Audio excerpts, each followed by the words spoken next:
Всем привет! Совсем недавно прошел ежегодный саммит Qualcomm, который состоялся 30 ноября. На этом мероприятии состоялся анонс флагманской однокристальной системы Snapdragon 898. А если быть точнее, то Snapdragon 8 Gen 1.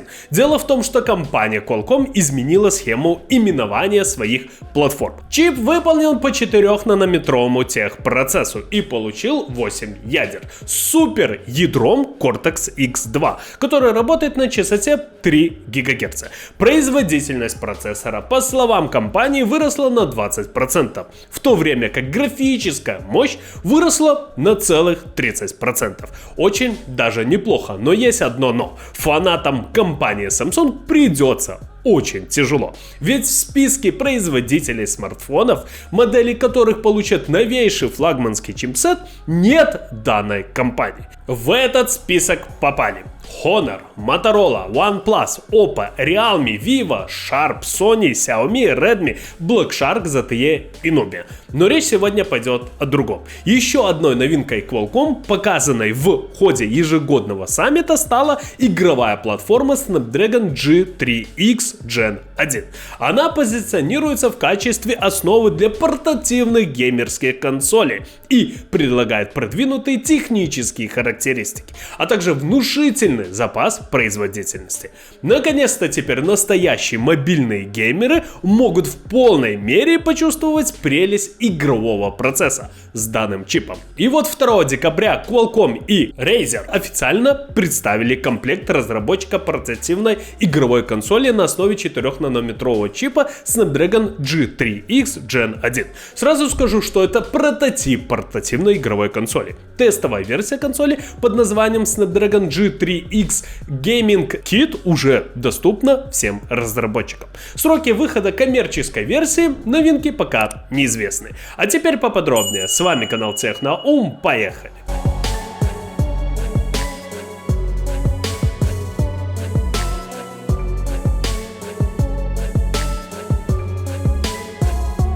На данный момент, как я и говорил ранее, тестовая консоль Snapdragon предназначена исключительно для разработчиков игр и программ. Далее на основе этого дизайна другие компании могут создавать специализированные потребительские игровые продукты для широкого рынка. И очень интересно, что мы должны получить в дальнейшем. На мой взгляд, это будет переворот в игровом мобильном мире. Сразу скажу, конкуренты есть, но их немного. И они по сравнению с этим гаджетом очень слабы. Давайте их посмотрим.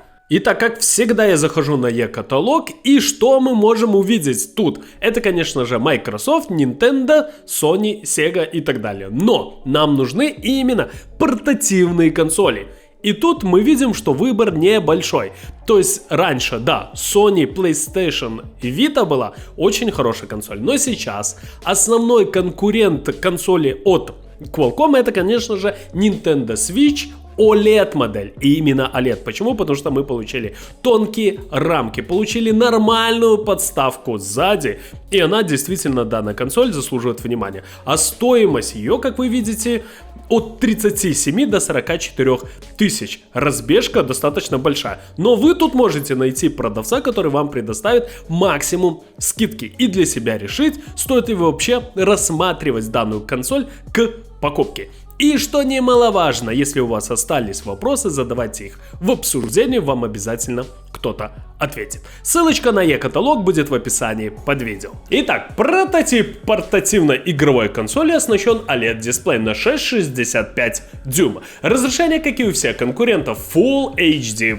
Имеется поддержка 10-битного HDR. Частота обновления данного чуда 120 Гц. Преимуществами OLED-технологии являются быстрый отклик и широкий угол обзора. Яркость изображения не теряется, под каким углом не смотри. Также присутствует высокий уровень контрастности. Черный по-настоящему, глубокий черный. Остальные цвета также выглядят ярче, а белый в сравнении с натуральным белым на IPS отдает розовым. То есть это, чуть-чуть минус. Стоит отметить, что о внутренней структуре однокристальной системы на данный момент мало информации. Упоминается о ядрах Creo и графике Adreno последнего поколения, способных запускать игры со скоростью 144 кадра в секунду. Также в консоли имеется веб-камера 5 мегапикселей, 1080p 60 fps с двумя микрофонами для стриминга, что в наше время более чем актуально. Имеются беспроводные адаптеры Wi-Fi 6E и 5G,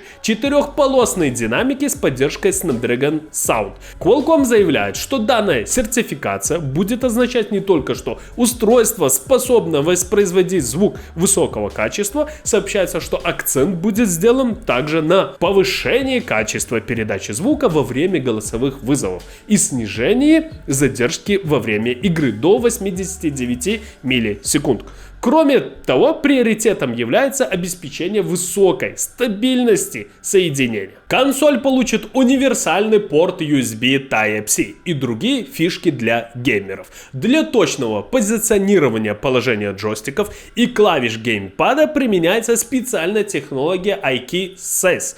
Пару слов о новой системе. Snapdragon G3X Gen 1 поддерживает сети 5G, Wi-Fi 6 и 6E. Стандарт изображения HDR10 и по заверению производителя может выжать до 144 FPS благодаря мощной встроенной графике Adreno. Для устройств на базе нового чипа также заявлена возможность подключения внешних экранов и трансляции картинки в разрешении 4К и поддержка технологии переменной частоты обновления VRS. Ну что же, ребята, на мой взгляд, компания Qualcomm с каждым годом выпускает все лучше и лучше свои процессоры, и мы получаем действительно стоящие продукты. Но есть одно но. Как вы знаете, Snapdragon 888 данный чип был производительный, очень мощный, все игры на ультра настройках, но он очень сильно нагревался. Это действительно была проблема. Как вы знаете, сейчас уже Qualcomm пошла компания на хитрость и сделала 8 Gen 1. То есть переименовала серию, чтобы люди не думали, что это продолжение 888-го дракона, а это уже какая-то новая ступень. Это хитрый ход, маркетинговый. Но вы должны понимать, что действительно этот процессор очень стоящий. Более 1 миллиона в Antutu.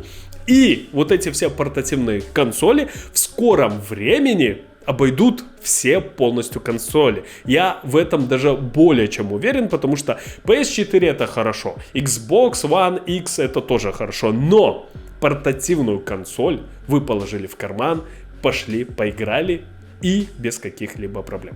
То есть действительно за этим будущее. И действительно компания Qualcomm увидела это и выпустила первую платформу Snapdragon G3X Gen 1, чтобы все-таки развивать эту индустрию. Вот такие дела. С вами был канал Техноум. Кому понравилось видео, ставим лайки, подписываемся на канал. Всем спасибо, всем пока.